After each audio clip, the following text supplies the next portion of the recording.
ಲೋಕಸಭಾ ವಿಪಕ್ಷ ನಾಯಕ ರಾಹುಲ್ ಗಾಂಧಿ ಸಂಸತ್ತಿನಲ್ಲಿ ಆಡಿದ ನೇರ ನಿಷ್ಠುರ ಮಾತುಗಳು ಬಿಜೆಪಿಯವರ ಬುಡಕ್ಕೆ ಬೆಂಕಿ ಕಾಯಿಸಿದಂತಿದೆ.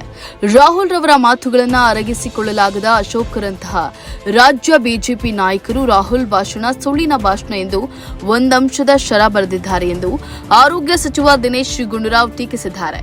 ಈ ಸಂಬಂಧ ಎಕ್ಸ್ ಜಾಲತಾಣದಲ್ಲಿ ಪೋಸ್ಟ್ ಹಾಕಿರುವ ಅವರು, ಇದೊಂದು ರೀತಿ ಕಂಡದ್ದನ್ನ ಕಂಡ ಹಾಗೆ ಹೇಳಿದ್ರೆ ಕೆಲವರಿಗೆ ಕೆಂಡದಂತ ಕೋಪ ಎಂದ ಹಾಗೆ ರಾಹುಲ್ ರವರು ನಿನ್ನೆ ಪ್ರಸ್ತಾಪಿಸಿದ ಅಂಶಗಳು ಮೋದಿ ಸರ್ಕಾರದ ಕಳೆದ 10 ವರ್ಷಗಳ ಆಡಳಿತ ವೈಫಲ್ಯದ ಕೈಗನ್ನಡಿಯಾಗಿತ್ತು.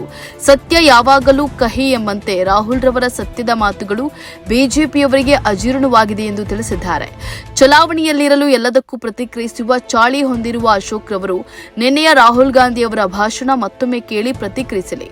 ರಾಹುಲ್ ಹೇಳಿದಂತೆ ಅಗ್ನಿವೀರ್ ಯೋಜನೆ ಯುವ ಜನರನ್ನ ವಂಚಿಸುತ್ತಿರುವುದು ಸುಳ್ಳೆ, ನೀಟ್ ಪರೀಕ್ಷಾ ಹಗರಣ ಸುಳ್ಳೆ, ನಿರುದ್ಯೋಗ ಸಮಸ್ಯೆ ಇರುವುದು ಸುಳ್ಳೆ ಅಂತ ಹೇಳಿ ಅವರು ಪ್ರಶ್ನೆಯನ್ನ ಮಾಡಿದ್ದಾರೆ. ಮೋದಿ ಸರ್ಕಾರ ಧರ್ಮದ ಆಧಾರದಲ್ಲಿ ದೇಶದಲ್ಲಿ ಹಿಂಸಾಚಾರಕ್ಕೆ ಪ್ರಚೋದಿಸುತ್ತಿರುವುದು ಸುಳ್ಳೆ, ಮಣಿಪುರದಲ್ಲಿ ರಕ್ತಪಾತವಾಗ್ತಿದ್ದಾಗ ಪ್ರಧಾನಿ ಬಾಯಿಗೆ ಬೀಗ ಹಾಕೊಂಡಿದ್ದು ಸುಳ್ಳೆ, ರೈತರ ಬಹುದಿನದ ಬೇಡಿಕೆಯಾದ ಎಂಎಸ್ಪಿ ನಿರಾಕರಿಸುತ್ತಿರುವುದು ಸುಳ್ಳೆ, ಮೋದಿಯವರು ಅಂಬಾನಿ ಅದಾನಿಯವರ ಪವರ್ ಆಫ್ ಅಟಾರ್ನಿಯಂತೆ ಆಡಳಿತ ನಡೆಸುತ್ತಿರುವುದು ಸುಳ್ಳೆ, ಯಾವುದು ಸುಳ್ಳು ಹೇಳಿ ಅಶೋಕ್ ರವರೇ ಅಂತ ಹೇಳಿ ದಿನೇಶ್ ಗುಂಡೂರಾವ್ ಕೇಳಿದ್ದಾರೆ.